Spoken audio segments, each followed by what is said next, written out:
Bonjour et bienvenue dans Relire. Relire, le moment où je prends un livre dans ma bibliothèque et où je le relis. Et il s'agit depuis quelque temps des poésies de Stéphane Mallarmé, poésies que je lis dans cette édition de chez Poésie Gallimard qui se défait, comme se défait peut-être la poésie elle-même. Et aujourd'hui, le poème s'intitule Aumône. Ce sont des tercets, puis un vers tout seul à la fin. Aumône. Prends ce sac, mendiant, tu ne le cajolas, c'est ni le nourrisson d'une tétine avare, afin de pièce à pièce en égoutter ton glas. Tire du métal cher quelques péchés bizarres, et vaste comme nous, les poings pleins, le baison, souffle-y qu'il se torde une ardente fanfare. Église avec l'encens que toutes ces maisons, sur les murs, quand berceur d'une bleue éclaircie, le tabac sans parler roule les oraisons. Et l'opium puissant brise la pharmacie. Robes et peaux, veux-tu lacérer le satin et boire en la salive heureuse l'inertie? Par les cafés princiers, atteindre, ou plutôt par les cafés princiers, attendre et non pas attendre pour atteindre peut-être, je reprends, par les cafés princiers, attendre le matin, les plafonds enrichis de nymphes et de voiles, on jette aux mendiants de la vitre un festin. Et quand tu sors, vieux Dieu, grelottant sous tes toiles d'emballage, l'aurore est un lac de vin d'or, et tu jures avoir au gosier les étoiles. Faute de supputer l'éclat de ton trésor, tu peux du moins t'orner d'une plume accomplie, servir un cierge au sein en qui tu crois encore.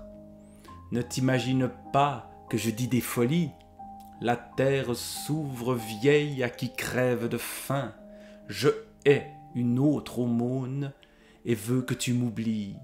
Et surtout ne va pas, frère, acheter du pain.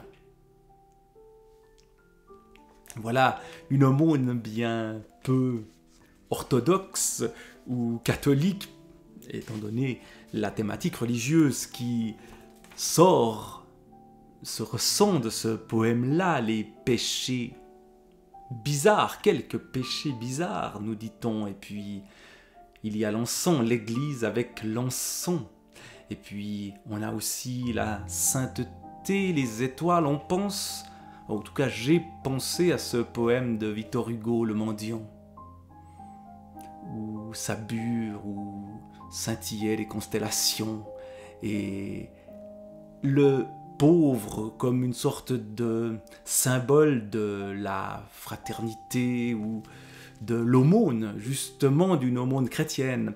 Or ici, on sent un discours un peu plus ironique, un peu plus, j'allais dire méchant, il y a peut-être de ça.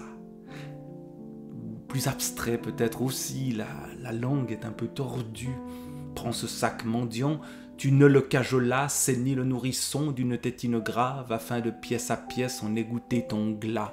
Tu ne le cajolas, quelque chose d'assez, j'allais dire, boiteux dans l'écriture même qui rend cette aumône moins généreuse peut-être que d'autres.